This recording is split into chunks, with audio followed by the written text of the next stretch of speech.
श्रीवास्तव जी ने, जो बहुत बड़े कवि हैं और इसका कार्यक्रम का संचालन भी कर रहे हैं, ये पूर्ण कार्यक्रम है, ऐतिहासिक कार्यक्रम है। रानी अहिल्याबाई होलकर के जन्मदिन पर कार्यक्रम है, उनका जन्मोत्सव मनाया जा रहा है। साथ में स्वर्गीय धनीराम पाल, जिन्होंने ये होटल बनवाया, जिसका उद्घाटन मैंने ही किया था, वो भी आज, उनकी भी फोटो लगी हुई है, उनकी भी रही है। उनके साथ और युवा कवि बैठे हुए, सीता उनके क्या नाम है, जगजीवन जी। आपने हमारी बड़ी प्रतीक्षा की है। मैंने कहा था इनसे कि मैं 2 बजे के आसपास पहुंचा। कैसे आया, कितना तेज आया, कितने स्पीड में आया, क्योंकि पूरी तरीके से मुझे आप ही याद आते थे। और मैंने कहीं भी अगर मैं शांति के साथ बैठा तो कानपुर से चल करके सिर्फ आपके यहाँ या आपके मंच पर मैं शांति के साथ बैठा और काफी सुकून महसूस किया आपके यहाँ पहुंचने के बाद, कि जो मेरा लक्ष्य था पहुंचने का, कि वहां तक मुझे पहुंचना है। आप लोग मेरा इंतजार कर रहे होंगे धूप में। कई जगह कार्यक्रम थे। जब मैं कानपुर में चला तो वहीं मैंने एक अहिल्याबाई होलकर नगर बनवाया है, कानपुर डेवलपमेंट अथॉरिटी की तरफ से, विकास प्राधिकरण की तरफ से। उसमें एक मूर्ति लगवाई, उसका उस पर भी माल्यार्पण किया और 5 मिनट वहां भी बोला, 10 मिनट। जल्दी जल्दी चला, रास्ता बहुत लंबा है। औरैया से दिव्यापुर, दिव्यापुर से विधूना में इंतजार कर रहे थे। उनके यहाँ सीधे जाकर के माइक पकड़ करके 10-5 मिनट वहां भी बोला। वहां के बाद सीधे चला।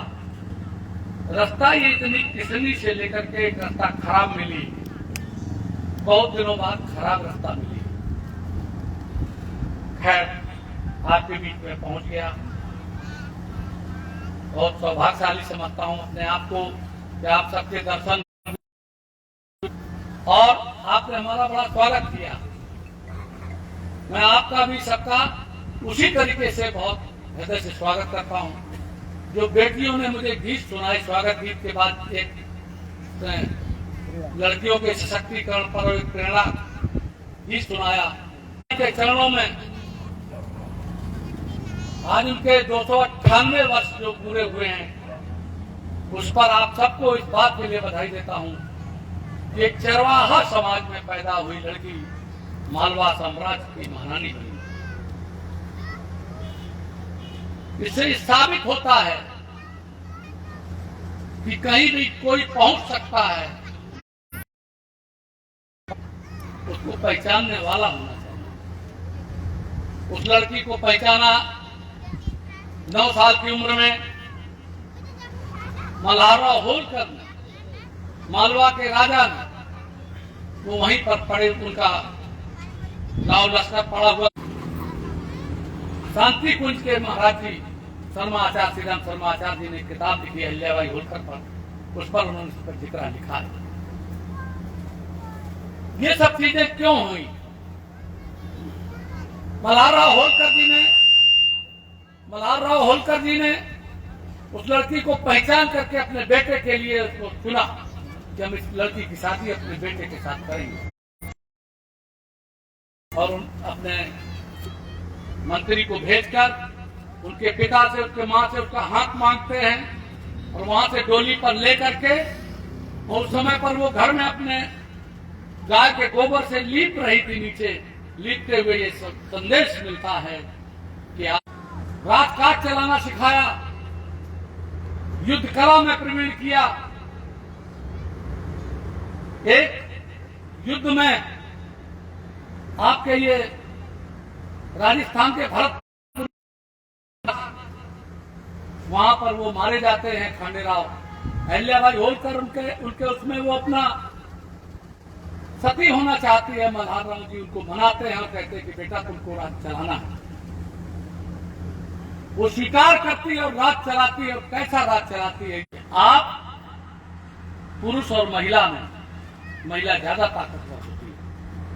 आज ये साबित हो रहा है, जब टेस्ट हो रहे हैं, चाहे आईएएस का टेस्ट हो और चाहे सीबीएसई का रिजल्ट हो और चाहे उत्तर प्रदेश का रिजल्ट हो, जितने भी रिजल्ट आ रहे हैं उनमें लड़कियां सबसे टॉप कर रही हैं। ये आप देख रहे हैं।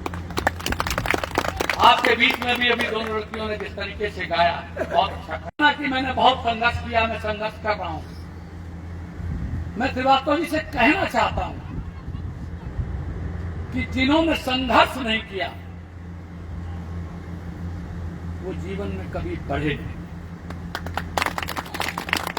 बढ़ भी गए तो पूजनीय नहीं हुए, पूज्य नहीं हुए।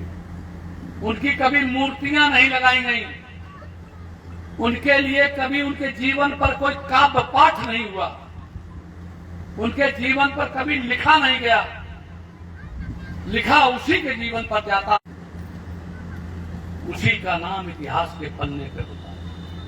यदि राम वनवास न जाते, बन न जाते, तो राम बन न जाते, एक साधारण एक राजा के बेटे रह जाते। उनके समय पर जितने भी राजा हुए हैं, उनके बेटों को आप कतई नहीं जानते होंगे।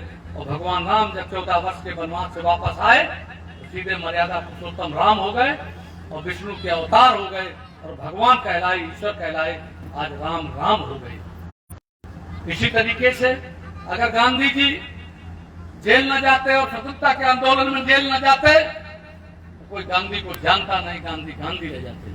अंबेडकर अगर न करते संघर्ष छुआछूत के खिलाफ, गैर बराबरी के खिलाफ, अन्याय अत्याचार के खिलाफ, वो जेल कभी न, संविधान सम्मत कर गए सब और पृथक निर्वाचन के लिए वो बनवा गए। और 21% जो आरक्षण आज की तारीख में मिलता है आपको उसमें, और अलग एमएलए एमपी होते हैं, ये अंबेडकर की ही देन है। ये बात आपको अच्छी तरीके से समझ लेनी चाहिए। दोस्तों, आज अंबेडकर की प्रतिमा तुम जहां देखो तहां लगी हुई है। अंबेडकर के नाम पर जाने कितनी यूनिवर्सिटी हैं, अंबेडकर के नाम पर जाने क्या क्या है। उनको भारत रत्न मिला, क्यों मिला? क्योंकि उन्होंने सामाजिक न्याय की लड़ाई लड़ी, उन्होंने बराबरी की लड़ाई लड़ी, उन्होंने छुआछूत के खिलाफ लड़ा। अब आपको सोचना ये पड़ेगा कि ये सब बुराइयां कहां से आई। अहिल्याबाई के अंदर भी की 3 शादियां हुई थी। तो एक शादी से एक लड़की थी,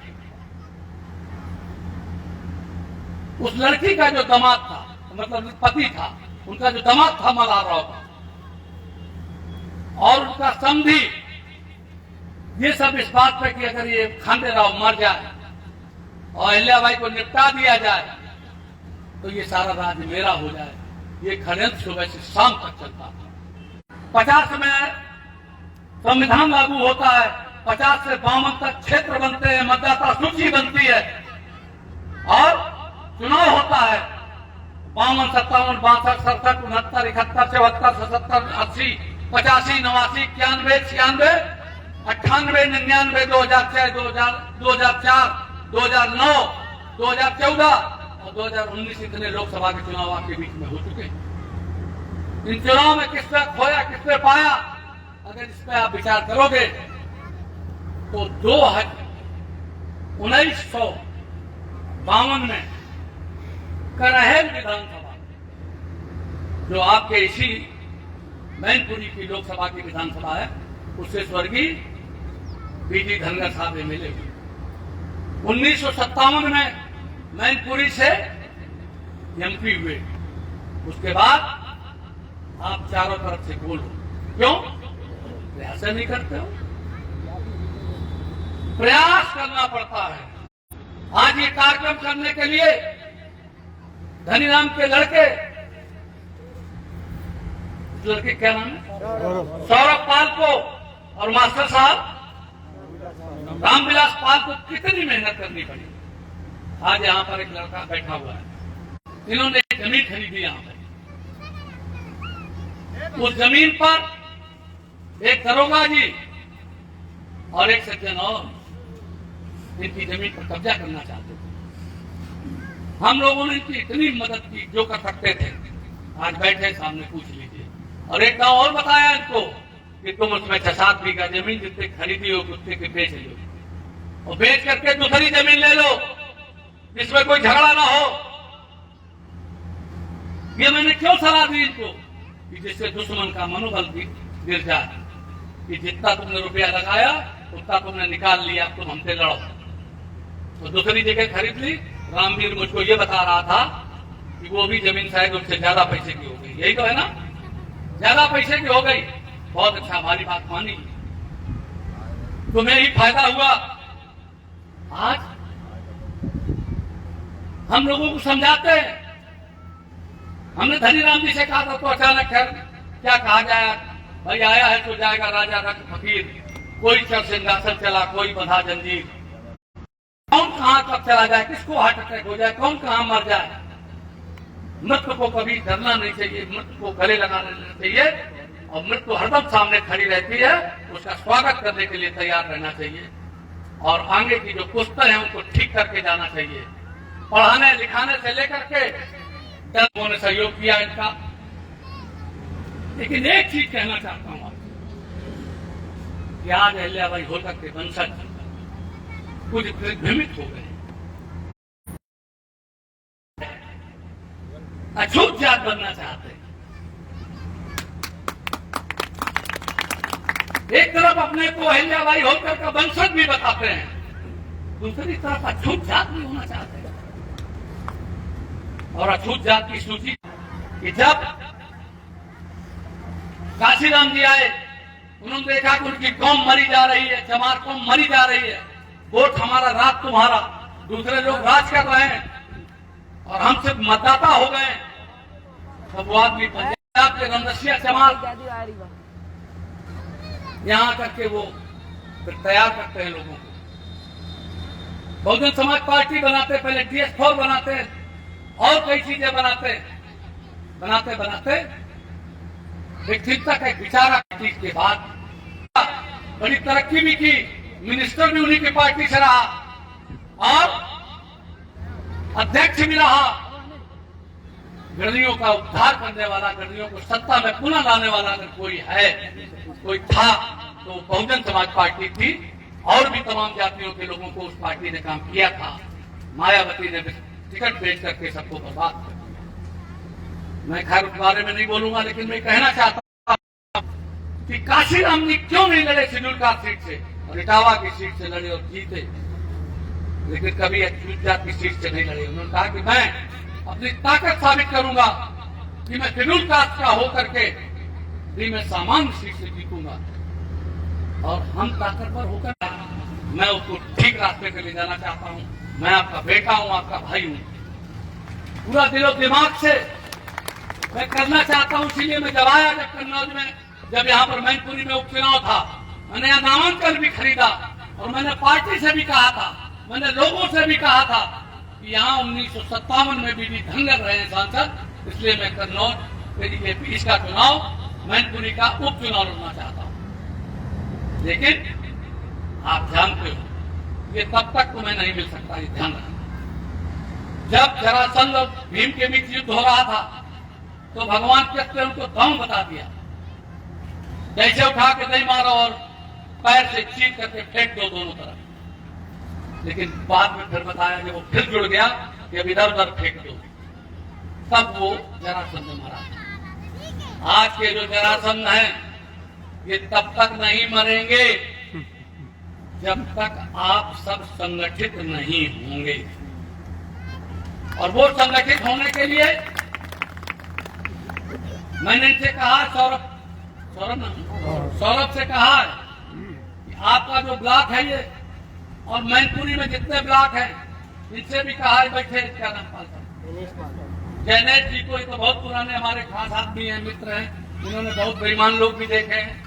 इन्होंने एक आदमी का काम कराया और वो आदमी इतना बड़ा बेईमान निकला, आज तक मुझसे मिले नहीं। काम कराने के बाद हमारे खा के हमारी पे पैसा लेके भाग गया। आइए सुनील पाल जी बैठिए। तो ये सब मैं आपसे ये कहना चाहता हूं कि दोस्तों, आपको कभी कोई कुर्सी नहीं देगा, आपको कभी कोई न्याय नहीं देगा, आपको कुर्सी खुद उठा करके बैठना पड़ेगा और आपको खुद न्याय प्राप्त करने के लिए लड़ना पड़ेगा। और वो लड़ाई कहां होगी? वो लड़ाई होगी दिल्ली में, वो लड़ाई होगी लखनऊ में, वो लड़ाई होगी मैनपुरी में, वो लड़ाई होगी भूगांव में। जब आप लोग साथ में अहिल्याबाई होलकर को लेओगे, साथ में इन महिलाओं को लेओगे, और सब लोग जैसे काशीराम जी ने मायावती को लेकर के, और साथ में पुरुष और महिलाएं तो ज्यादा जाती थी। ये पर्दा प्रथा मुगलों की देन है, ये काम को शादियां मुगलों की देन है, क्योंकि वो लोग जब आए यहां मुगल तो इतने मुट्ठी भर आए थे। 1000 घुड़सवार थे सर। बाबर 1000 घुड़सवार था और पूरे हिंदुस्तान को उसने कब्जा कर लिया और 250 वर्ष से कितने 400 वर्ष रहा, 400 वर्ष उसको राज किया। तब ये मुच्छन वाले कहां चले गए? तब ये जिनका लक्ष्य कलेक्टर होता है कहां चले गए थे? और आज भी जैसे ही सत्ता बदल जाती है वैसे लोगों के झंडे बदल जाते हैं, वैसे वो अपने रंगबाजी करने लगते हैं। मैं आपको कहना चाहता हूं दोस्तों कि आप लोग मीटिंगों में, मैं मान लीजिए आपके बीच 2 घंटे ज्यादा लेट से आया, क्या 2 घंटे आप इंतजार नहीं कर सकते क्या? मैं कानपुर से चला, किस पोजीशन में चला, कैसे आपके बीच आया, सबको इंतजार करना चाहिए, 1 दिन पूरा देना चाहिए। ये साल आपके लिए बहुत महत्वपूर्ण है। ये सुनील बैठे, सुनील पाल जी कहाँ है? इधर आ जाना सुनील। ठीक हो, मैनपुरी हुई आए कत्ल के मुलजिम है कि नहीं है?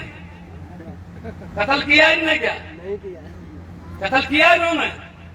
बोलो, नहीं मालूम आपको? इनके खिलाफ एक FIR लिखा दी गई। बिल्कुल, अदालतें कई प्रकार की होती हैं। जब वो अदालत है जहां जज बैठता है, लेकिन जनता की अदालत से बड़ी कोई अदालत नहीं। जनता की अदालत से जो चुन के जाता है वो सर्वोच्च सुप्रीम कोर्ट और हाई कोर्ट में लागू होते ही पता है आप लोग। मुझे बहुत कष्ट है, 20 लाख लगे, समझ गए? 20 लाख को कितना खिचवा मिला था? 20 लाख ठग ले गए। मैं आपको बता रहा हूं, लेकिन ठीक किया इन्होंने। ये कभी न कभी तो निकले आएंगे। और एक है जिसको कहते हैं ऊपर वाला। मैंने अपने जीवन में कभी खराब लोगों को तरक्की करते नहीं देखा, और तरक्की अगर उन्होंने कर ली तो मैंने उनको सही सलामत नहीं देखा। आखिरी में वो 20 लाख 40 लाख बन के न निकले तो मेरा नाम सतीश पाल नहीं। ये मैं आपको बता देता। अच्छा, लोधी राजपूत तो अपने आदमी है, कोई बात। बड़ी अच्छी आपने याद दिलाई। मंडल कमीशन जब से लागू हुआ है, मैं पूछना चाहता हूँ, लोधी राजपूत के उत्तर प्रदेश में कई DM है, कई SP है, एक भी नहीं। गडरिया के कई SP और कई DM है, एक भी नहीं। काशी के कई DM और कई SP, एक भी नहीं। सबके कौन से हैं? कि कुर्मी कौम है जो पढ़ाई लिखाई में आगे थी, 27% का वो, या फिर यादव जी आज की तारीख में बनाए नहीं जा रहे, 2-4 जगह बने भी हैं जबरदस्ती में। अरे ना 50 IAS हुई है साहब। किसके? यादव के 50 IAS हुई है। सुन ले, अरे सही कह रहे। कितने बजे? 30 हो गए, सही कह रहे हैं। ठीक तो है, यह बात नहीं कह रहे। देखिए, नहीं पढ़ते, लेकिन मैं एक चीज और पूछता हूं कि 77 में आरक्षण लागू हुआ जब रामनरेश यादव जी हुए, तो उसके पहले कितने होते थे? नहीं हो पाती थी। लेकिन दोष उनको मत दो, उनको साथ रखो। मैं यादव जी से और इनसे सबसे कहता रहा, वो समझ रहे होंगे जो मैं बोल रहा हूं। अगर आप लोगों ने संगठित होकर के लड़ाई लड़ने का काम नहीं किया तो दोस्तों सामाजिक रूप से आप लोग पुनः गुलाम हो जाएंगे, मेरा वादा है। मैं आपको बहुत ऊंची बात कैसे हो जाओगे? आज जैसे ये इनके 20 लाख लगे। कहना नहीं चाहता मैं, ठीक नहीं है, बस मेरा इशारा है, समझ लो आप, समझो। जब तक आप इकट्ठे होकर के अपनी ताकत नहीं दिखाओगे, वोट की ताकत नहीं दिखाओगे, कभी आप उनको देते हो, कभी उनको देते हो, कभी उनको देते हो, क्योंकि आपके पिछड़पन का कारण सिर्फ इतना है कि आपका कोई नेता ठीक नहीं है। आपके पिछड़ने के पीछे जिम्मेदारी मैं हूं, क्योंकि जिसका परिवार, जिस परिवार का नेता, जिस समाज का नेता, जिस देश का नेता, जिस प्रदेश का नेता बुद्धिमान होता है, दूरंदेशी होता है, बहादुर होता है, समझदार होता है, वही देश तरक्की करता है, वही समाज तरक्की करता है। भाजपा का झंडा लहरा रहा है, लेकिन तुम्हारा क्या हो रहा है ये बता दो मुझे। बलिया में मारा गया, इलाहाबाद में मारा गया, मिट्टी में मिला दूंगा, मिट्टी में मिला दिया गया। बातों के आगे मैं बोलूंगा नहीं। एक गिररिया को टिकट उत्तर प्रदेश में भारतीय जनता पार्टी की तरफ से लोकसभा की नहीं है, एक पाल को टिकट नहीं है और ना आगे देने की योजना है। तब क्या होगा तुम्हारा? बनो गुलाम, बनो गुलाम, 2 वोट। ये मुझे बोलना नहीं चाहिए था, बोल इसलिए रहा हूं कि मैं चाहता हूं कि इसको बोलेंगे नहीं। सतीश पाल आज वो नाराजगी में हमारा टिकट काट देंगे, काट दो, मुझे नहीं लेना तुम्हारा टिकट। लेकिन अगर सत्य बात मैं नहीं बोलूंगा तो तुम गुलाम हो जाओगे और नीचे चले जाओगे। तुम्हारी जात कौन हो जाएगी? झूठ जात की जानते कौन कौन है? सबसे निचली चलो तो वाल्मीकि जी हैं, फिर चलो तो जाटा हुए चमार हैं, धोबी हैं, धानोक है, ये हैं। उनके बीच जाना चाहते हो क्या? उनके जैसे बनना चाहते हो? बताइए मुझे। और जो 27 नंबर पर जिसका दंगा का सर्टिफिकेट है, वो लोग मिर्जापुर में रहते हैं और चले जाइए, जिनके नाम पर सर्टिफिकेट लेकर के लोग काम करते हैं। ऐसा क्यों करते हो? बड़े लोग कहते हैं कि गडरिया बड़ा ईमानदार होता है, ये ईमान हो गया था। सुनील जी, कौन सा गांव था जो गडरिया को चली गई है, प्रधानी चली गई है? उसकी प्रधानी चली गई और आगे करना है क्या? ऐसे नेता को तुम मानोगे जो इस तरीके तुम्हें सुझाव दे? बोलिए, मानेंगे क्या? नहीं मानो तो हाथ उठाओ कि नहीं मानेंगे? हाथ उठा दो, पूरे दोनों हाथ उठा दो कि मुझे नहीं चाहिए अनुसूचित जाति शेड्यूल कास्ट का सर्टिफिकेट। मैं पिछड़ा हूं, अति पिछड़े की लड़ाई लड़ूंगा। कहिए कि पिछड़े की लड़ाई में हम आपके साथ हैं। हाथ उठाइए, उठाइए, सबका देखिए और उसमें आप शामिल करिए लोधी, काछी, तेली, तमोली, नाई, बारी, जिनकी आबादी 70% है, और 70% के नेता बनिए और उनको न्याय दिलाइए, तब आप गडरिया कहलाएंगे, वरना भेड़ ही रह जाएंगे। ये बात हमारी अच्छी तरीके से समझ लो। गडरिया के माने होता है, लिखा है उसमें, यीशु मेरा गडरिया था, हम सब भेड़ हैं। और क्रिश्चियंस लोग कितने तरक्की कर रहे हैं, अंग्रेज सब क्रिश्चियंस हैं, सब सेफर्ड है, सब गडरिया हैं। और हम लोग यहाँ पर क्या कर रहे हैं? लेकिन आपकी गलती नहीं है, गलती सतीश पाल की है, गलती नेता की है। मैं यहाँ पर पूरी तरीके से संघर्ष करूंगा।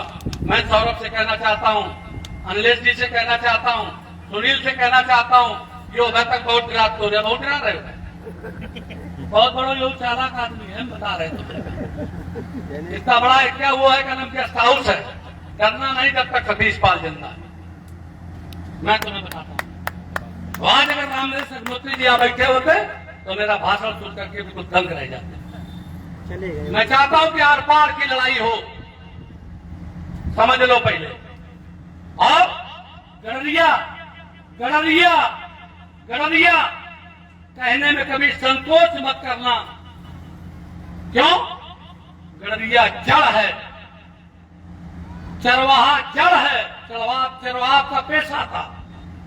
और पाल तो ऐसे जैसे दुबे तिवारी, जैसे ये बैठे हैं हमारे श्रीवास्तव जी, उनसे पूछा जाए किस जाति के हैं तो ये कहेंगे कि मैं तो कायस्थ हूं। नहीं तो श्रीवास्तव ने वो लोग लिखा, और भी लोग लिखते। मैं नहीं जानता कि अभी ये कायस्थ है कि नहीं, बात कह रहे हैं। लेकिन ब्राह्मण से पूछो, कोई दुबे तिवारी अभी अग्निहोत्री जी बैठे होते, तो उनसे पूछे आप कौन जात हो, तो कहते हैं मैं तो ब्राह्मण हूं।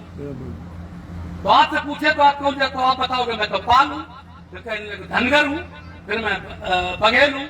नहीं, सीधे सीधे कहिए मैं गड़रिया हूं। उपजाति में हम लोग सरनेम में पाल लिखते हैं। और एक चीज समझ लो कि गड़रिया कोई भूमि नहीं था, एक आध को छोड़ करके। और 1359 फसली में जो कागज बने हैं, चले जाना रिकॉर्ड रूम में, उसमें आपका नाम, आपकी जाति के आगे गड़रिया लिखा होगा। कभी आप कोई बेईमानी नहीं कर सकते। आगे चल करके जो लोग बनवाने वाले लोग हैं उनको 100% जेल जाना पड़ेगा और उनकी ऐसी तैसी हो जाएगी। लेकिन तब तक हमारी ये जो बेटियां हैं, इन लोगों का जीवन बर्बाद हो जाएगा।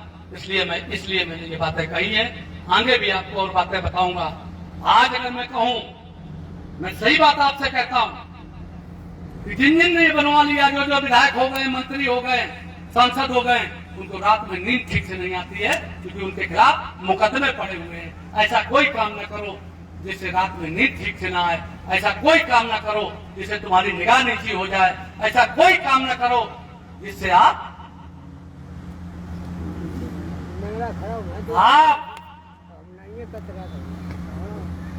सामने निगाह। लिखा है कभी एक संत ने कि पानी से पतला कौन है, कौन भूम से भारी, कौन अग्नि से तेज है, कौन काजल से ज्यादा कारी। तो उसका जवाब है कि पानी से पतला ज्ञान है, पाप भूम से भी ज्यादा भारी, और क्रोध अग्नि से तेज है, कायली काजल से ज्यादा काली। ये कायली वाला काम है कि जो आपने कर लिया। ना शेड्यूल कास्ट वाले बेचारे जो अछूत जात के जो लोग हैं, उनका तुमने हिस्सा मार लिया। वो लोग परेशान है, वो तुमको अपने में नहीं मानते, वो तुमको हेट दृष्टि से देखते हैं। और जहां तुमने अपना कर लिया, तो ये सब चीजें, ऐसा कोई काम नहीं होना चाहिए। इसलिए जब तक आप नहीं जागोगे तब तक ये गड़रिया बच नहीं पाएगा। आज मैं 31 मई 2023 को आपके इस यहाँ मैनपुरी की धरती पर अहिल्याबाई होलकर के जन्मदिन पर आपसे कह रहा हूँ कि इस पर जल्दी संभलो और संभालो। रैली करके ये सारी बातें करो। हाई कोर्ट, सुप्रीम कोर्ट में भी मुकदमे पड़े हैं, वो आएंगे। मेरा आज तक आपके आशीर्वाद से कोई अंदाज गड़बड़ नहीं गया। और जो बात बताते हो तमाम लोगों को राय देते हैं, मेरी सब राय मानते हैं, लेकिन यहाँ पर बरगला दिया गया। और एक काम मुलायम सिंह जी बहुत खराब कर गए कि आप दुनिया में नहीं है। 17 जातियों का और शेड्यूल कास्ट में घुसेड़ गए थे। एक चिट्ठी लिख दी, दिल्ली चिट्ठी लिख दी, तो कौन कौन जाते हैं, केवट है, कहार है, इस टाइप की 17 जातियों को लिख दिया। और डीएम को, जिसकी मीटिंग थी, डीएम को आदेश कर दिया कि सबके शेड्यूल का सर्टिफिकेट बना दिए जाए। और बना दिए गए और हाई कोर्ट में गया, स्टे हो गया, आज तक स्टे पड़ा है और सब परेशान घूम रहे। ये नेताओं को नहीं करना चाहिए, ये बरगलाना नहीं चाहिए, झूठ नहीं बोलना चाहिए, सत्य बोल करके भी राजनीति की जा सकती है। ये भारत के इतिहास के पन्नों में ये बात दर्ज है। आगे भी कब होगा, यही बात कहते हुए अपनी वाणी को विराम देता हूँ। आप सब बड़े बुजुर्गों के चरणों में प्रणाम करता हूँ, मातेश्वर अहिल्याबाई होलकर के चरणों में प्रणाम करता हूँ, और स्वर्गीय हरिराम जी के भी ईश्वर से प्रार्थना करता हूँ कि उनकी आत्मा जहाँ भी हो वहाँ पर सब उनको अपने चरणों में वो दें। जो बड़े बुजुर्ग के चरणों में प्रणाम करता हूँ, जो माताएं बहनें हैं, और आप लोग आगे तरक्की करो। 5 पांडवों ने महाभारत का युद्ध जीत लिया था, 100 कौरव मारे गए थे। इसलिए ऐसे बनो और खूब खाओ पियो, नशा कतई मत करना, नशा जुआ झगड़ा से दूर रहना, तम्बाकू खैनी, ये सब कोई चीज मत करो। और सिर्फ करो तो एक ही काम करो कि दूध पियो और वर्जिश करो। और जो पुरानी जो पद्धति थी, कबड्डी खेलो और उठा के दही मारो सामने वाले को। अगर कोई लड़े, जेल भी जाना पड़े तो 2-4 से 10 दिन में निकल के बाहर आ जाओगे। कभी जो डरा जो मारा, और कोई नहीं हो सकता। यही बात इतनी कहता हूँ, कहने के लिए और भी कुछ कह सकता हूँ, लेकिन मैं इतनी कह रहा हूँ, ना कोई बेईमानी करो किसी की, इतनी छोड़ दो। लोग कहते हैं गड़रिया बहुत ईमानदार होता है, मैं कहता हूँ सबसे बहुत ज्यादा बेईमान होता है। ईमानदार होता है सिर्फ दूसरे के लिए होता है, क्योंकि वो अगर उसके साथ ईमानदारी बेईमानी करेगा तो वो उसकी गर्दन नहीं देगा। लेकिन अपने घर में पनारे के लिए लड़ेगा, अपने घर में मेड़ के लिए लड़ेगा, बंटवारे में लड़ेगा। क्यों लड़ते हो? थोड़ी सी उसको ज्यादा दे दो, छोटे को ज्यादा दे दो, वो बड़ा भाई को सम्मान करे। और इस तरीके से सारे काम करने चाहिए। बहुत आपके बीच में बोला है, बहुत आप हमारी बात को सुन करके, और हमारी डॉक्टर चाहे जितनी दवा लिखते, अगर खाओगे नहीं तो फायदा नहीं करेगा। हम आपके बीच इतनी देर बोले हैं, अगर आपने हमारी एक ही बात मान ली कि सत्य बोलना सीख लो, 4 बजे उठना सीख लो और खूब पानी पियो, ततून करो नींद की और व्यायाम करो और बड़ों का आदर करो, माता पिता के पैर छुओ और खेती बाड़ी करो, बाजार जाओ, अपना मनोबल ऊंचा रखो कि हम तो चरवाहे हैं, हम किसान हैं, हम जो पैदा करते हैं वो देश का राष्ट्रपति और प्रधानमंत्री ये सब खाते हैं। हम प्राणदाता हैं, हम अन्नदाता हैं, हम ही लोगों को जो खिलाते हैं उसी से लोग जिंदा हैं। कोई हीरा मोती नहीं खाता, कोई रुपया नहीं खाता, सब कोई दाल चावल और दूध ही खाता है। इसलिए अपने आप को पहचानो और अपने को जानो और किसान का बेटा होकर के, मजदूर का बेटा होकर के जितने मंदिर बने हैं, जितने मकान बने हैं, सब मजदूरों ने बनाए हैं, मिस्त्रियों ने बनाए हैं, किसी बड़े आदमी ने आकर के नहीं बनाया है।